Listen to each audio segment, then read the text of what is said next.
with great pleasure that my first guest here that night, even that is not in person but is virtually, it is our beloved CEO of BeInCrypto, Alena. Alena, round of applause to Alena.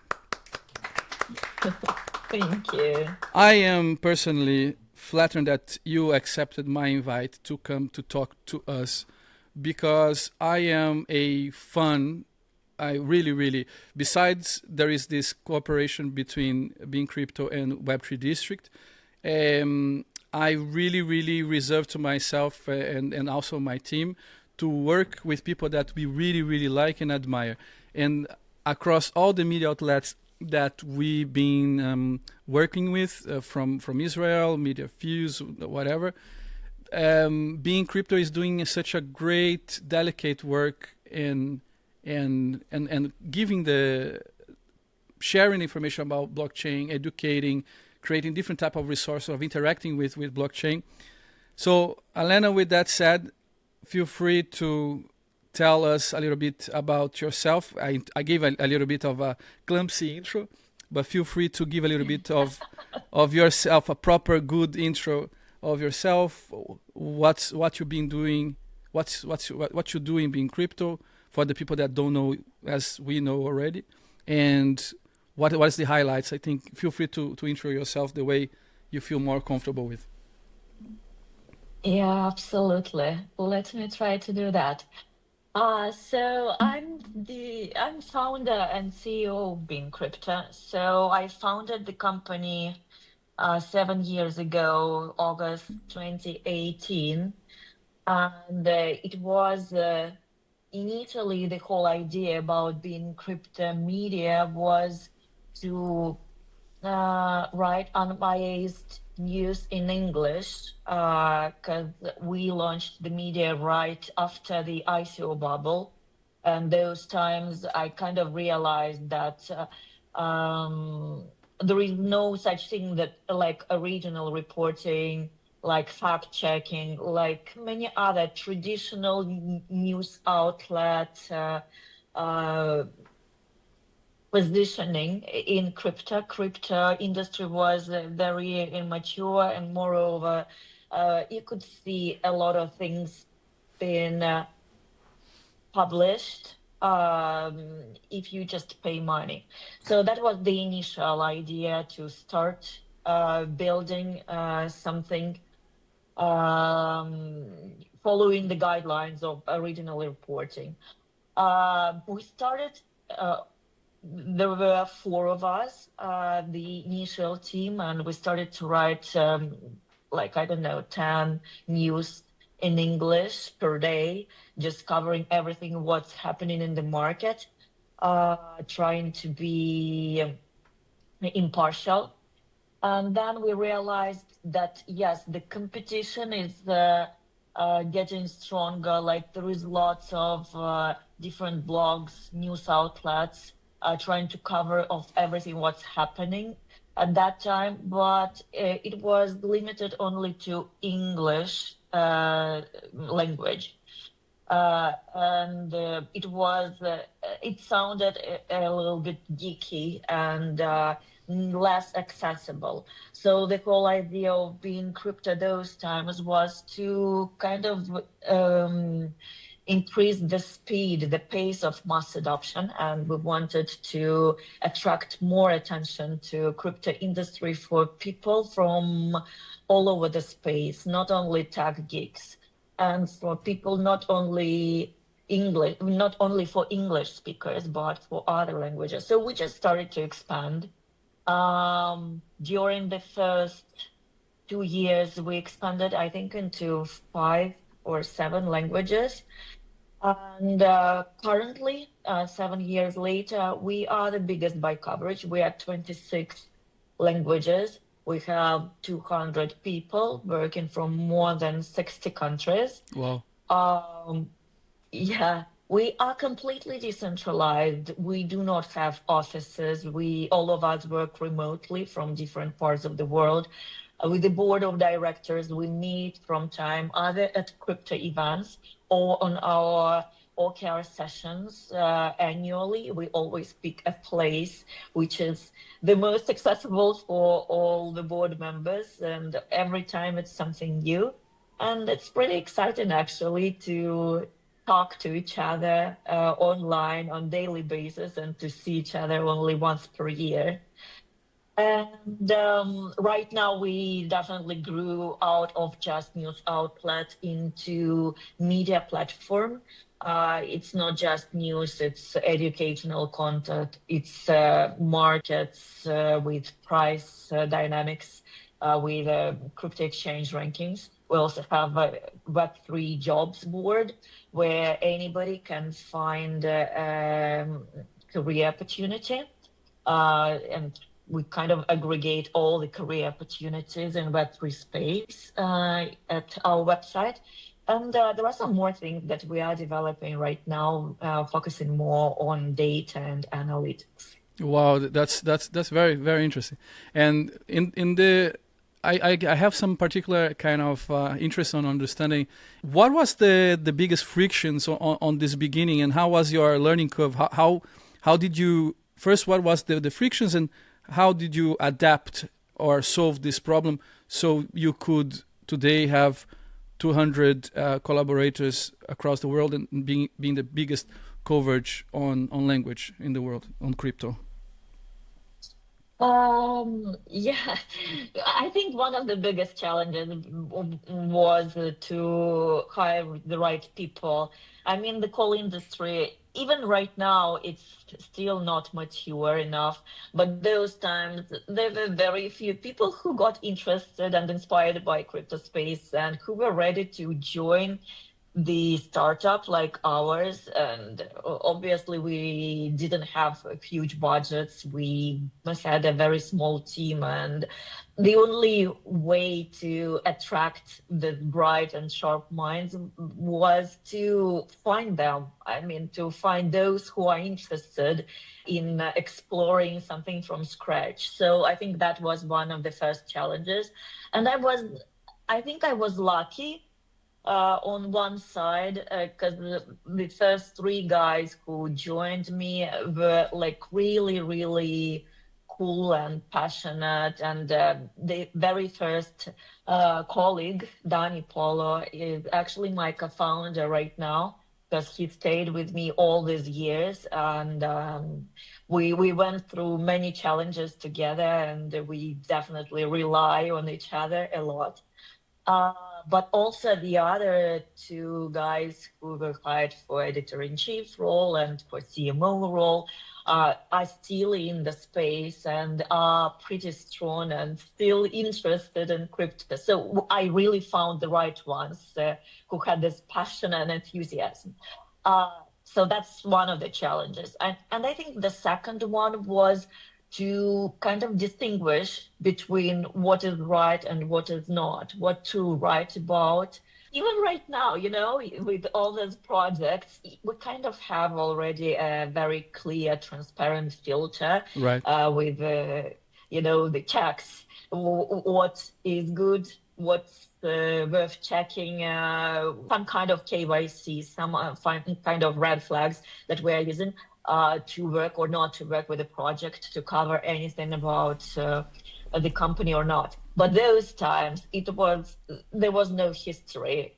So yes, there is Bitcoin, which is obviously an independent cryptocurrency, but with all the rest, it was kind of, we can write about it many articles today, and tomorrow it's gonna be rugged, or we're gonna find out something issue about this That's company. true. And we got into some cases like that, honestly. Of course, but being brave enough to put the head outside and trying make a mistake, and of course it is I used to call that honest mistakes. You are doing your job in a in a field in which there is few, how can you say, ways to do risk assessment or identity fraud, AML. Just right now we have kind of good tools to do that, and companies doing that very kind of in a very good way and best practice back in 2018 was virtually impossible for you to really assess what is right, what is wrong. But here you are, you're doing a great job. But I can assume also one of the challenge, correct me if I'm wrong, one of the adding challenges to the beginning of the journey was the challenge that is transversal to all builders and founders on blockchain. There is not so much scalability, and because we're talking about back 2018, I think 6% of population that knows about crypto consumes, so on, so forth. It was a barrier to kind of to onboard advertisers. Your business model was relying on ads. How you were dealing with this low total addressable market to create some type of revenue? Or Initially, we didn't rely on advertising at all, because the whole idea initially was to build this trust. So I acquired some investments, and during it helped us, and the team was pretty small, so it helped us to stay alive and to build all the processes without any advertising during half a year.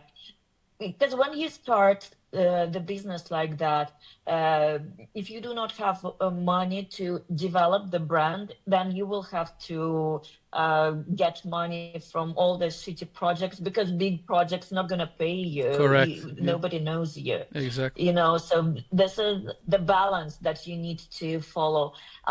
We were happy to reach our first monthly million of users during half a year. So already in half a year, we became quite prominent in the space. The competition was not that big those times, of course.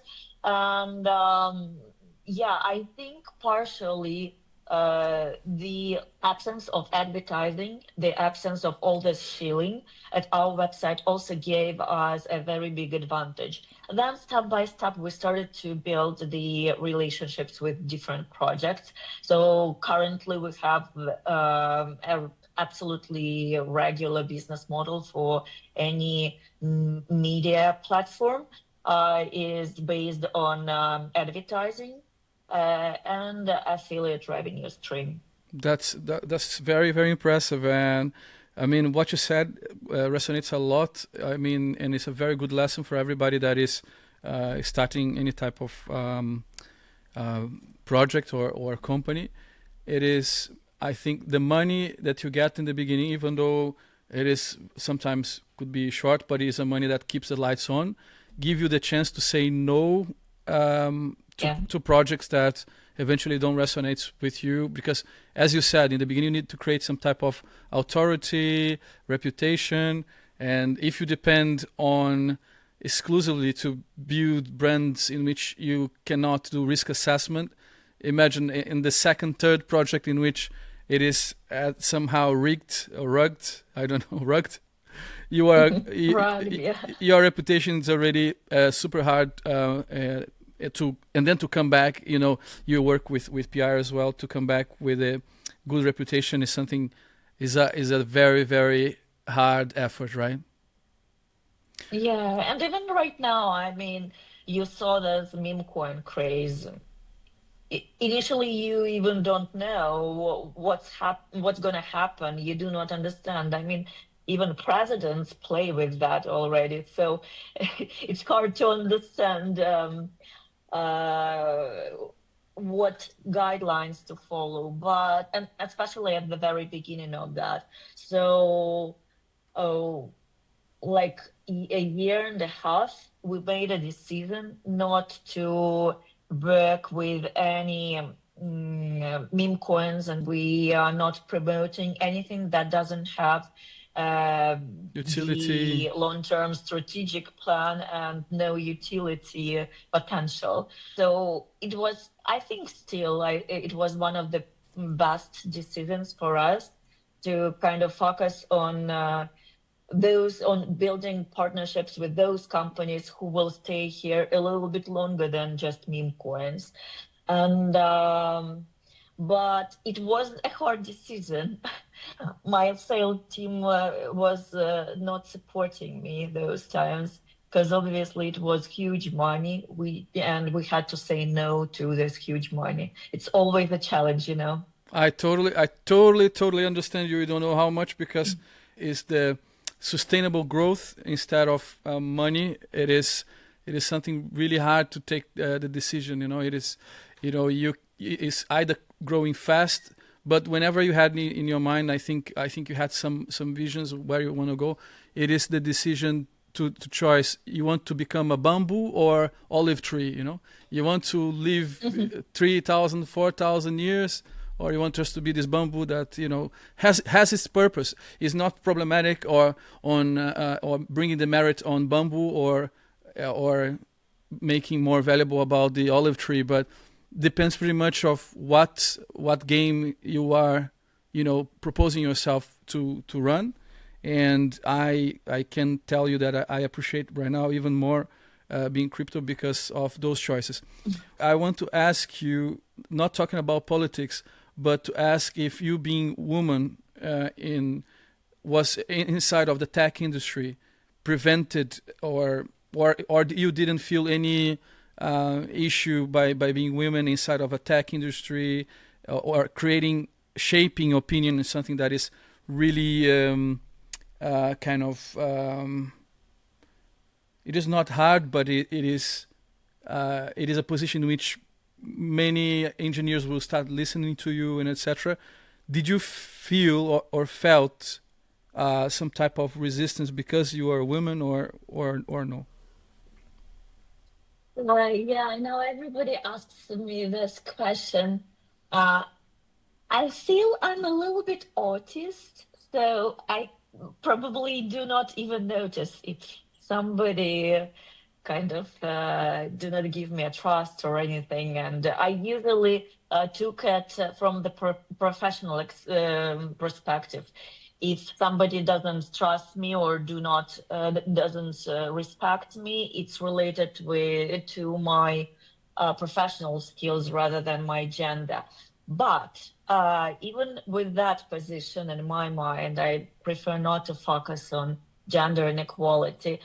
I live in Latin America, and I started to notice, honestly, that whenever I go somewhere with my husband, and he is coming from TradFi, so we have something in common. Sometimes we attend the same events, but obviously our paths are different. So whenever I meet somebody and my husband is next to me, they prefer to speak to him, thinking that he is the CEO or founder of BeInCrypto, because this is the stigma stereotype that you are a founder. You are supposed to be a man. That's something I felt, and it felt a little bit weird, but I don't feel I ever had like very I don't know, outrageous situation when somebody bullied me or anything. But again, I see this inequality, especially in Latin America, and I met so many women claiming that they're not gonna get the right respect or even the real opportunities to find their place in the industry if they are women, Yeah. especially if they are good-looking women. Yeah. Just like I know very, very close the Latin market. I've been working in Mhm. a big media group from Latin America called Global TV Global. I don't know if you heard about it, that creates the soap operas in Brazil and Rio. And I saw all the time, the industry where it is more male dominant, as you said, women getting not the credit that they should get.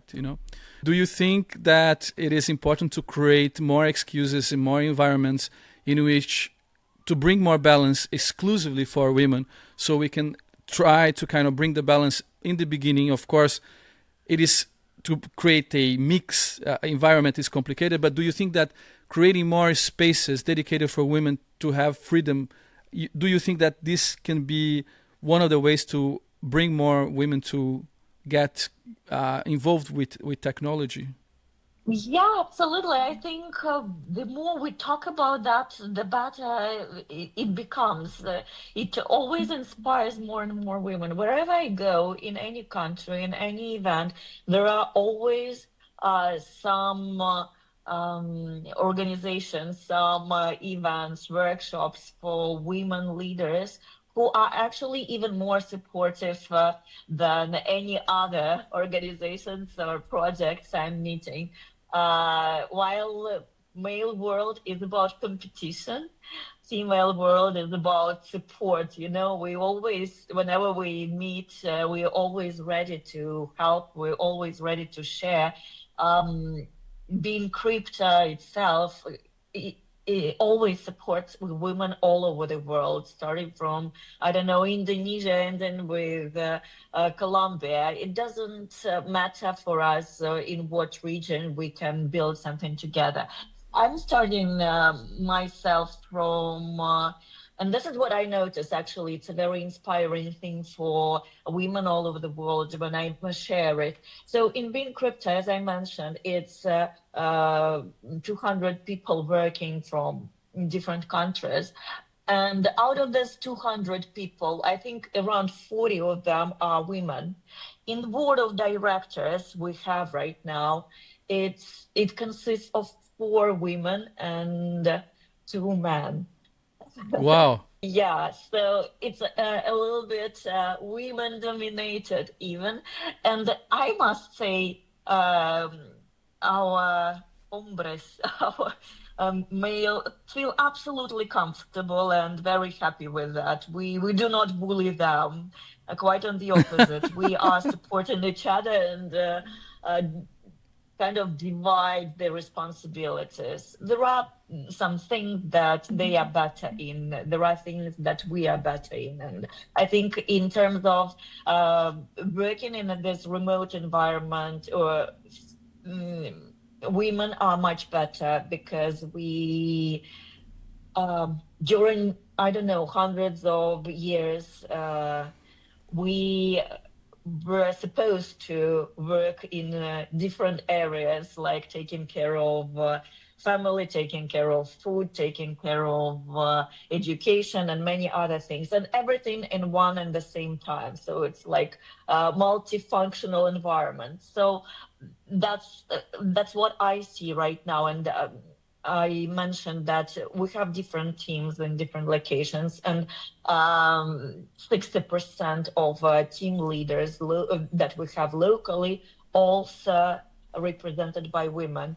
And again, it has nothing to do with gender, but it just the superpower women can juggle between different things, can focus on something, are better in communication, not that competitive because they are more results driven. So, like it works really when you focus on the results rather than competition and showing off or anything like that. And since we have this no office environment and remote culture, what matters is numbers and the performance. That's amazing. And in that sense, women are pretty good. Yeah, that's one of the conclusions I'm getting. And before we jump to a little bit more transactional part, and then to lead to the end of the interview, what is more requested by the brands right now when approaches BeInCrypto, and what is giving more return for what they expect from BeInCrypto? Is a raise of traffic, affiliate sales? What is the more recurrent right now request, trendy, from people that interacts with BeInCrypto? I know that the answer might sound obvious, but I want to listen from you. on the business perspective, what is the trend request of the chain? So you feel free to share with us some curiosity that I think many of our people that is listening to us, it is really interesting to listen from you. Yeah, I'm absolutely free to share some insights. Honestly, crypto industry is maturing, and we can see that for sure. If previously the focus was more on brand awareness, on building personal brands or interviews or I don't know, um, AMA sessions, video interviews, something like that. Currently, the companies that we have been working with and our like strongest core partners who stay with us for years, they prefer to do something in bulk. So I think our unique positioning of BeInCrypto is that we have all the data from different countries. We see what's working, what's not in our huge website and our platform. We understand what is trendy in Asia and Latin America, and usually these are absolutely different things. We also know that for some categories of companies, it's better to be placed in one part of our website. For others, they are working more for the audiences that are in another section of our website. And with our audience, which is on monthly basis, it's around 8 million page views, I think, out of different parts of the world.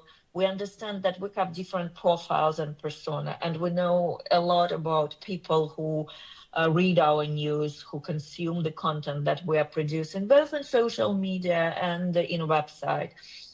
So it means we have very big opportunities to customize, to personalize the campaigns that we are building for our partners. So right now, the smart relationships we are building is not like selling to PRs and saying goodbye.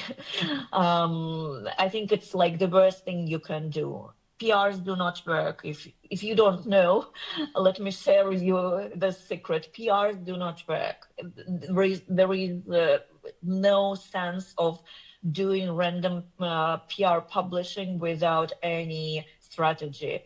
Right. Yeah, you can show a very good report to your CMO, publishing it at 3 or 5 news outlets. But what you're going to get from that, I doubt anything.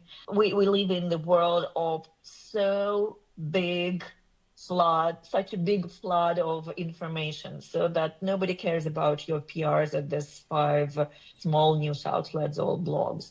So what you need to do, you always need to identify what exactly you are interested. So even if you want brand awareness, what does that mean? How do you measure the success? If it's brand awareness, how do you calculate that? Is it that everybody mentions you? Or is it that the amount of page views that your interview, because your interview got traction in social media, or because you got reposted, your review of your company or a product got reposted in many media, being published after the first publishing had been BeInCrypto. So there should be always a transparent conversation, what exactly you need and how we're gonna agree that this is a success. So whenever we build the partnerships, we are always trying to do a package, because one press release not going to work. But if there is a strategy and you are not known in the market, you start with press release, then you follow up with an interview. When you do some banner campaign, it's a smart banner campaign, and then probably you need to be an opinion leader and give your interesting comments on something that's happening in the market right now. And it's like a complex of things that you need to take care, and you need to connect with different audiences. And you need to understand what kind of audience you are focusing on. Is it B2B decision makers, or is it crypto traders? Or is it gamify, I don't know, NFT holders, or whoever else is going to be next year? I don't Yeah. know, real world asset holders. By the way. So all of that you can find with BeInCrypto. Yeah, and as I understand, what we learned from you this night is also be open to get from the advisors on PR and communication to tell you that, hey, what you want to be, a olive tree or a bamboo. If you want a long term, Exactly. right? Because I think the entrepreneurs and the founder must be open to listen that if you want to succeed with the product that you're trying to put on the market, you need maybe to choose not to sell fast and have some hard choices. And I think BeInCrypto and the team and yourself can be the people with the guts and the bravery to deliver this message to them, and that is very honorable to see you doing that.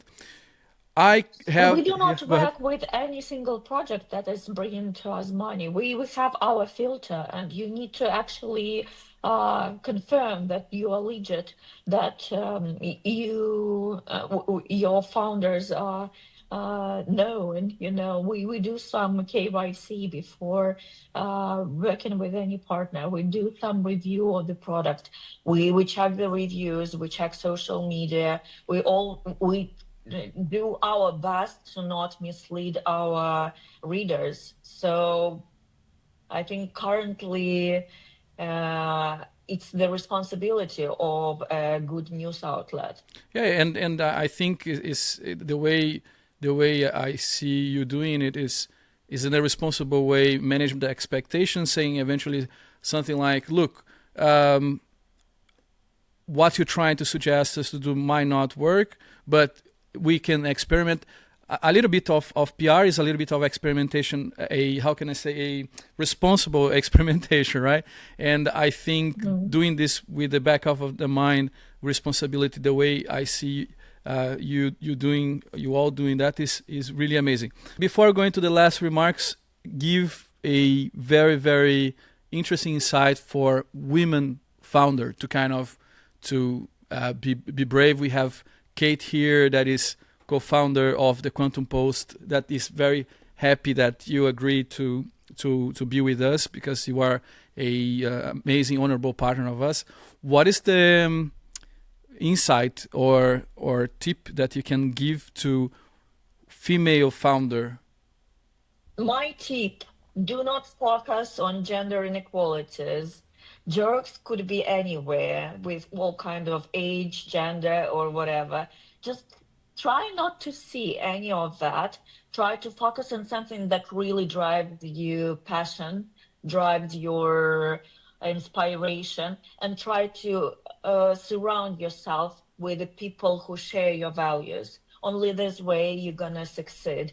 And if you work in crypto space or tech space, don't hesitate to follow BeInCrypto and to partner with BeInCrypto, because we definitely support all tech, women in tech all over the world. Wow, that's amazing. Now the stage is yours.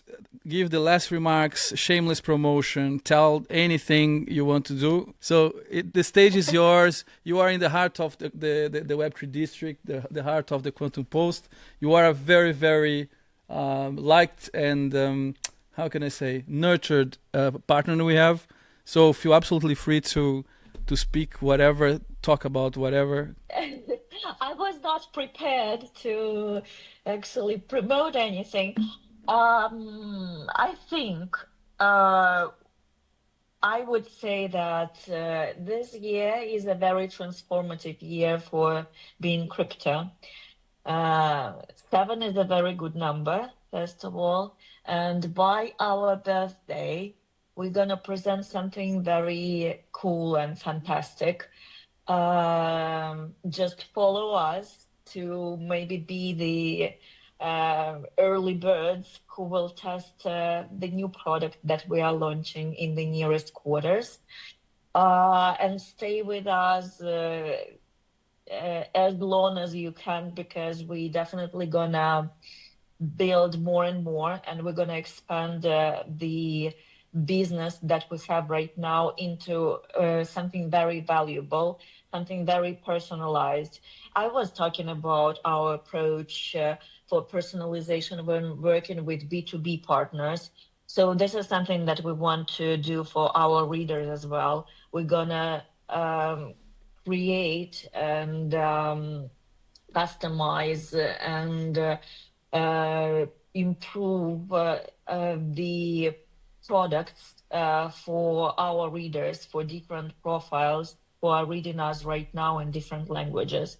It's gonna be very insightful. It's gonna help you to navigate crypto industry space, and even, and I think it's the most valuable one, it's gonna keep you informed earlier than anybody else, so that you can make your own decision and maybe even protect your money and your funds before something bad happens. So Amazing. stay tuned, follow BeInCrypto. Amazing. Needs another round of applause.